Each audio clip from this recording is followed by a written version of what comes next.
Welcome back to my channel, Bake Cuisine.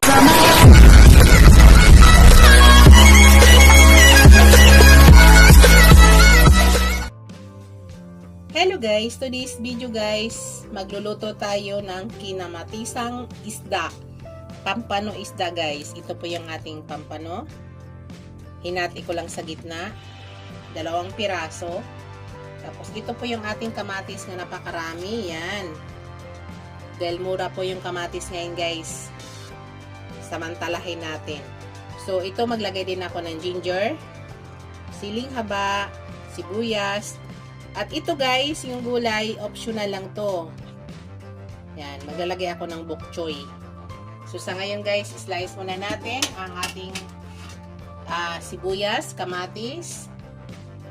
Tapos sa kabila guys, ay nagpakulo na ko ng tubig para kulong-kulo na. So slice muna natin to. Ito ko lang sa inyo. Hindi ko tanggalin ang guys, ang buto. Sama ko siya. Pero nasa inyo po ha. Sa akin, hindi ko siya tatanggalin kasi nakakadagdag sa asim. Sa sabaw, hindi ko siya tatanggalin.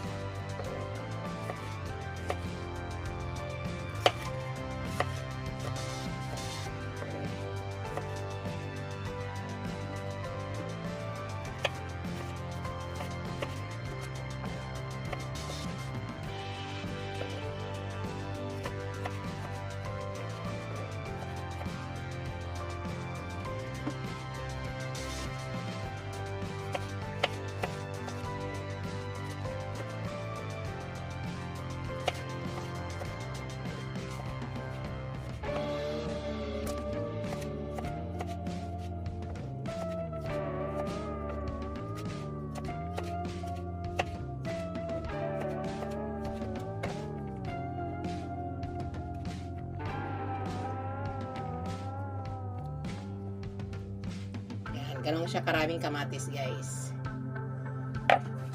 Tsaka sibuyas. Yung luya guys, pupukin lang yan natin para kapit na kapit agad yung yung kanyang lasa.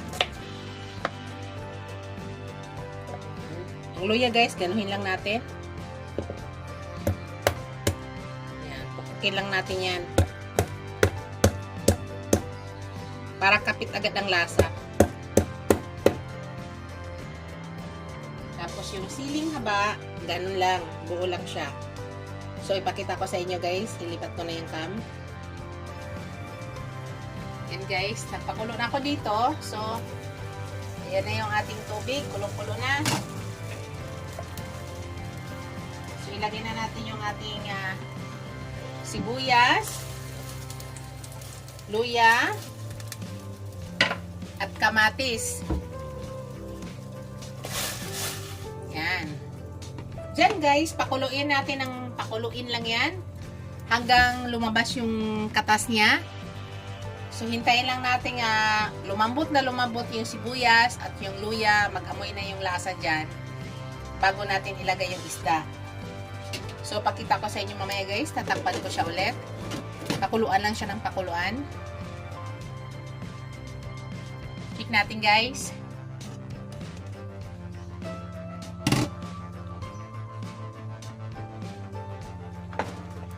Yan, durog na guys. Tapos durugin natin ulit.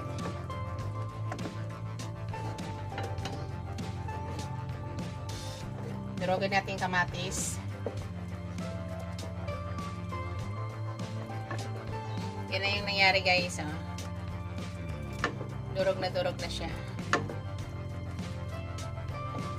So dito guys, ilagay ko na yung siling haba.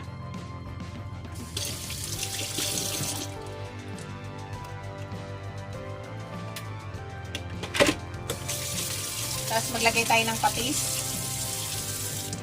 Timplahan natin. I-estimate na nyo lang guys para kung kulang magdagdag tayo.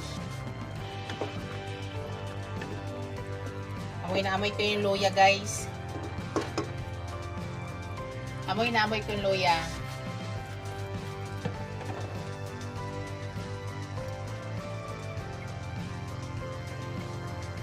Ngayon, ilalagay na natin yung isda.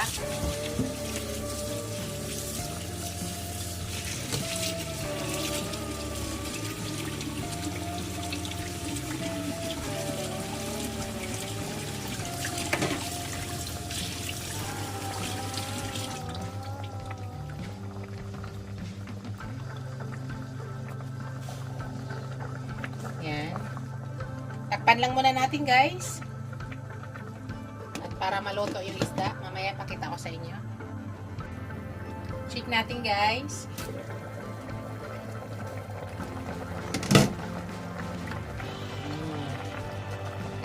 Ang bango. Tikman ko siya, guys. Tikman natin.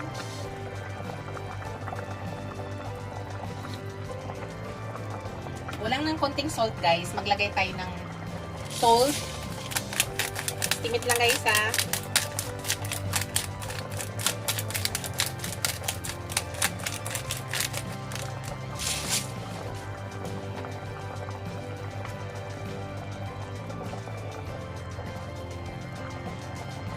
Sariling asim lang niya, guys. Tikman natin.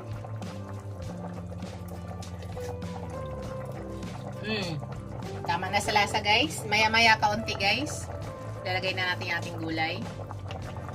Yan. Dito, guys, ilagay na natin yung ating bok choy. Lagay lang natin sa gilid.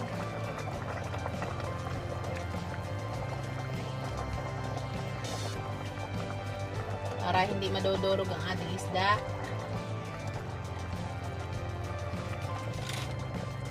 Lagay lang natin yan sa gilid.